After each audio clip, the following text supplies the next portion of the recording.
असली सुख। एक गांव में मोहन और रमेश नाम के दो व्यक्ति रहा करते थे। रमेश जहां बहुत बड़ा व्यापारी था, तो वहीं मोहन एक सीधा साधा मेहनती किसान था। एक दिन रमेश अपने घर से बाहर निकल रहा था कि तभी उसकी पत्नी विमला उससे बोली, आज जी आप बगैर नाश्ता किए जा रहे हैं, कुछ तो खाकर जाइए। तुमसे कितनी बार कहा है विमला, कभी भी जाते हुए मुझे मत टोका करो। वैसे ही काम को लेकर इतनी टेंशन रहती है, ऊपर से तुम अपना खाना लेकर बीच में आ जाती हो। देखिए जी, रोज रोज ऐसे ही भूखे घर से बाहर जाओगे तो अपनी सेहत बिगाड़ लोगे। तुम्हें मेरी सेहत की पड़ी हुई है और मुझे इस साल के नुकसान की पड़ी है। जानती हो विमला, इस साल पूरे 10,000 रुपए का घाटा हुआ है मुझे। इसी बात से मेरा दिमाग खराब हो गया है। पता नहीं आपको क्या हो गया है। आखिर इतना धन कमाकर आप करेंगे क्या? आपका इतना बड़ा व्यवसाय है, इतनी संपत्तियां हैं और आपको चिंता है तो सिर्फ अपने 10,000 के नुकसान की। ये तुम नहीं समझोगी, जाओ। इतना बोलकर रमेश घर से बाहर चला गया और अपने गोदाम में जाकर अपने मुनीम से बोला, मुनीम जी, इस साल हमें 10,000 रुपए का घाटा हुआ है। ये व्यापार के लिए शुभ संकेत नहीं है। जी आप सही कह रहे हैं सेठ जी। अरे तो बैठे बैठे मेरा मुंह क्या देख रहे हो? जल्दी से कोई उपाय सोचो। हमें इस वर्ष इस 10,000 रुपए के घाटे की पूर्ति करनी है और बहुत सारा मुनाफा भी कमाना है।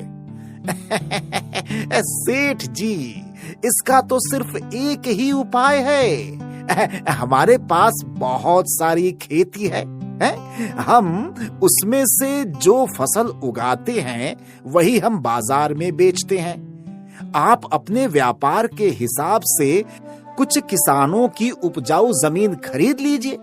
फसल अच्छी होगी तो जाहिर सी बात है अच्छे दामों में बिकेगी और मुनाफा भी होगा। मुनीम की बात रमेश के दिल में घर कर गई। शाम को रमेश अपने घर पर जा रहा था कि तभी रास्ते में उसका पड़ोसी मोहन मिल गया। मोहन मुस्कुराता हुआ रमेश से बोला, अरे क्या बात है रमेश, अब तो तुम रात में बहुत कम दिखाई देते हो। लगता है व्यापार में बहुत ज्यादा व्यस्त रहने लगे हो। मोहन, तुम ठहरे एक छोटे से किसान और मैं एक बहुत बड़ा व्यापारी। तुम तो सुबह से शाम तक हल जोत कर अपने घर आ जाते हो। अब मुझसे पूछो कि मुझे क्या क्या नहीं करना पड़ता है। देखो रमेश भाई, मेरा मानना है कि इंसान को बस उतना ही धन कमाना चाहिए जितने में उसका पेट भर जाए। भाई, अधिक धन की लालसा इंसान के जीवन को बर्बाद कर देती है। अब तुम स्वयं को ही देख लो, न तो तुम अपने परिवार को समय दे पाते हो और न ही समय से भोजन कर पाते हो। तो भला इतना धन एकत्रित करने से तुम्हें क्या फायदा? इतना बोलकर मोहन हंसता हुआ सीधा अपने घर चला गया। रमेश क्रोधित होता हुआ अपने आप से बोला, मूर्ख कहीं का, जानता ही नहीं कि आज के समय में सिर्फ उसी इंसान की वैल्यू है जिस इंसान के पास ज्यादा धन हो। इतना बोलकर रमेश अपने घर पर आ गया। घर पर उसकी पत्नी उससे बोली, मैं आपका कितनी देर से इंतजार कर रही थी। आपको समय का जरा भी अंदाजा है? रात के 10 बज रहे हैं। कितनी बार तुमसे कहा है विमला कि मेरा इंतजार मत किया करो। जब तुम्हें भूख लग जाए तो खाना खा लिया करो, समझी? ऐसे कैसे खा लिया करूं? मेरा पति भूखा हो और मैं पेट भर भोजन करूं। मेरे माता पिता ने मुझे इतने बुरे संस्कार नहीं दिए।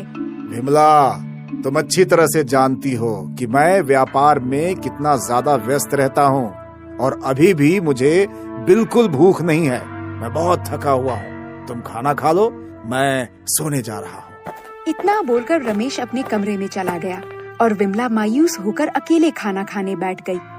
रमेश बिस्तर पर लेटे हुए गहरी सोच में अपने आप से बोला, आखिर मैं किसकी उपजाऊ जमीन खरीदूं जिससे मेरा घाटा पूरा हो जाए और मुझे डबल मुनाफा हो जाए। तभी रमेश के दिमाग में एक विचार आया और वो सोचने लगा, हाँ, मेरे पड़ोसी मोहन की जमीन बहुत उपजाऊ है।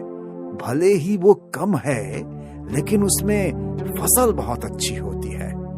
मैं मोहन से कल ही उसकी जमीन खरीदने के बारे में बात करूंगा। अगले दिन रमेश मोहन के घर पर चला गया। अपने घर पर रमेश को देखकर मोहन बुरी तरह से चौंक गया।